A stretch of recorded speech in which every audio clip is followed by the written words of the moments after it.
Hello guys, how are you doing today? Welcome to another fabulous episode of Fan Faces Plus with your boy Amadou the Great. I'm very excited to have you here today.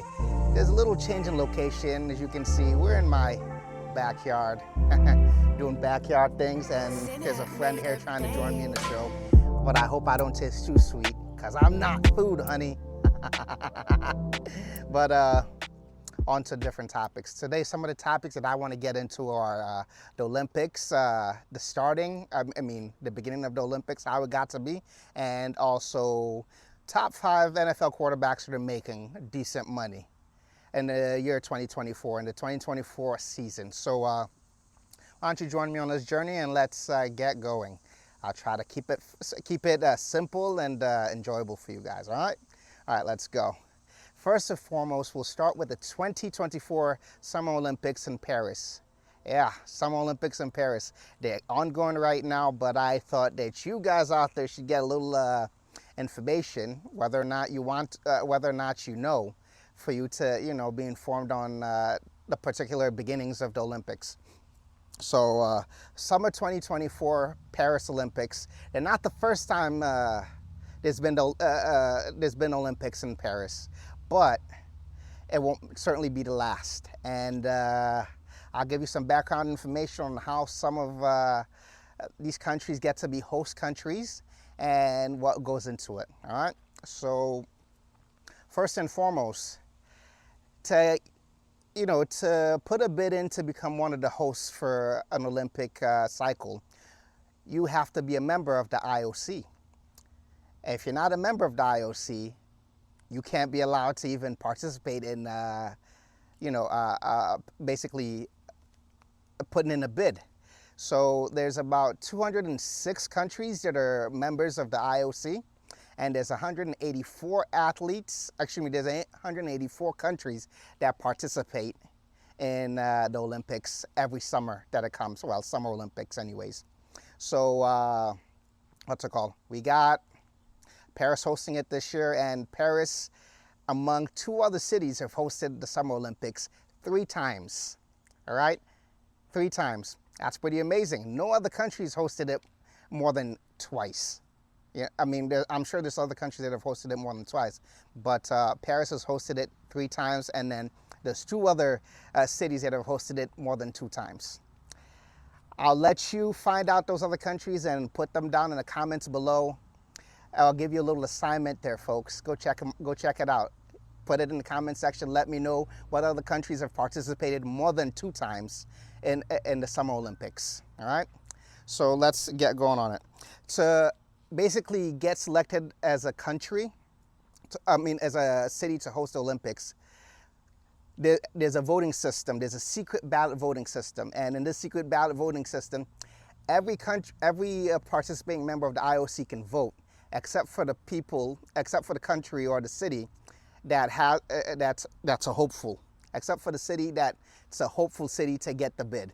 If you are a representative of that hopeful city to host the Olympics, if you're a member, you cannot cast a vote in the secret ballot.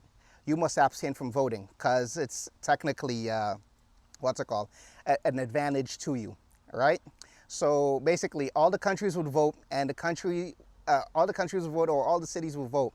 And the city with the most votes, it's by populace. The city with the most votes gets to host the Olympics. And in 2024, I'm sure they planned it years ahead for the 2024 Summer Olympics. For the 2024 Summer Olympics, Paris won the bid in the secret ballot. And when Paris won the bid, they're hosting the Olympics right now, and they're ongoing. And the Olympics are pretty cool. There's camaraderie, there's nationalism involved. You have a bunch of countries that, that get really, really excited to go participate. There's some countries that have 500 plus athletes. There's some countries that have, maybe 1 or 2 or maximum 5 athletes that participate, but still everybody, it's an inclusive situation, really. So that's pretty cool. But the General Olympics run for 2 weeks, what we see, but I'm sure there's events that they do in the background that lead up to the major 2 weeks that we get to watch, like the qualifying events for certain sports. and the prepping and the prepping years before, to get the Olympics moving. But that happens. People prep. Athletes prep. Athletes prep, and cities prep for the Olympics, which is pretty cool. Everybody has to get ready so that they can put their best foot forward. To top it all off, though, yes, it's a voting system. It's a wink, wink, nod voting system. You don't, what's it called? You don't cast a ballot for your own city. But I'm sure there's a wink, wink, nod, nod agreement where, and there's some money put in place where some countries could win the bid where, they rig it in some way, somehow. But I'm not going to get into that because I don't know much about that. But here's a fun fact about the Olympics, the Summer Olympics at least. No African nation, no African city has ever hosted an Olympic. But plenty of Europeans, plenty of Americans, plenty of Latin American countries and cities have hosted the Summer Olympics. So keep that in mind. Maybe in a couple years to come, or maybe in the next Olympic, or maybe in the Olympics to come, Africa could host it. But that's all I have on the Olympics. Let's get on to some American football. Football season is upon us. And with football season being upon us,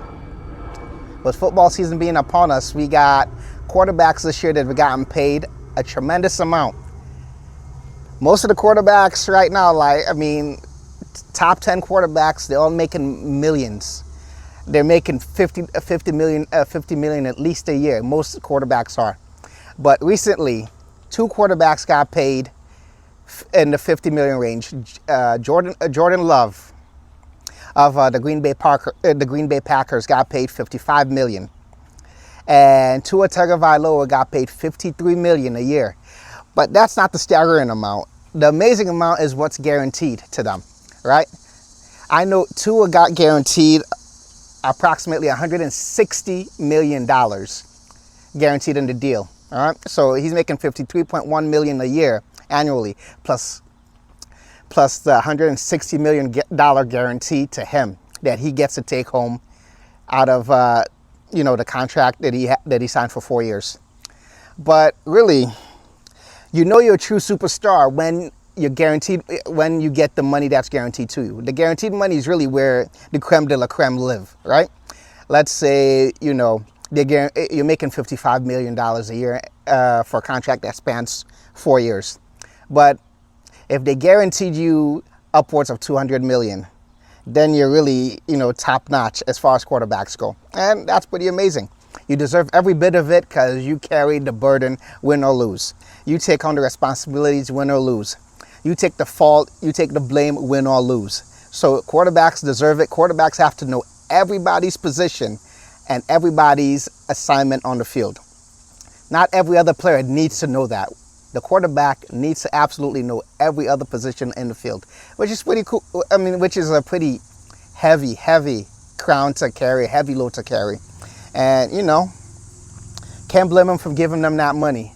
But some of the quarterbacks that got awesome guaranteed money and well-deserved. You got Joe Burrow, $219 million guaranteed in his contract. You got Trevor Lawrence. He got $200 million guaranteed. But I don't thoroughly believe that Trevor Lawrence deserved $200 million guaranteed. He hasn't really performed well in the playoffs. He hasn't gone to the Super Bowl. Joe Burrow has gone to the Super Bowl. And Tua, up to the time he got Coach McDaniels, Tua wasn't really performing well. And he probably Miami wouldn't have probably picked up his 50-year option. But they're paying him as if he's a superstar at $53 million. And Jared Goff getting at $170 million guaranteed. He deserves it because he's been to a Super Bowl. Jared's been to a Super Bowl. Joe Burrow has been to a Super Bowl. Getting to a Super Bowl shows that, you deserve that money. And you've played your butt off to get that money. Joe Burrow has beat Patrick Mahomes to get to the Super Bowl. Jared Goff, who did he beat? Who did he beat to get to the Super Bowl? I can't remember who he beat, but he deserves that money because when he was playing for the Rams, it was a very powerful team when they played. Very powerful. So, you know, I just thought I'd throw some of these thoughts out at you guys, and it's been a while since you guys seen me. So I thought I, you know, put it out there for the world. Some of these quarterbacks deserve the money, some of them don't. And as far as the Summer Olympics goes, I'll keep you updated and keep you informed on who's doing what and what teams are doing what they're doing. I mainly will focus on the big sports. You got soccer, women's basketball, men's basketball, and those are some. And I did wrestling, so I'll talk about some wrestling as well moving forward. I'll just keep you guys updated in short video clips, short reactions, you know, just so that you guys can keep updated. But I want to thank you guys out there for paying attention to me, listening to me, sharing my insights. And if you have any questions or comments, leave them down in the comment section. Get active with me. Let's get together and talk sports and talk history, basically. To find this episode and any other episodes out there, check Final Cuts Media on YouTube. Check Final Cuts Media 5 on TikTok. You can get the full episode on YouTube and TikTok. All right. And for Fan Faces Plus, my name is Amadou. I am Amadou the Great. Check you guys out later.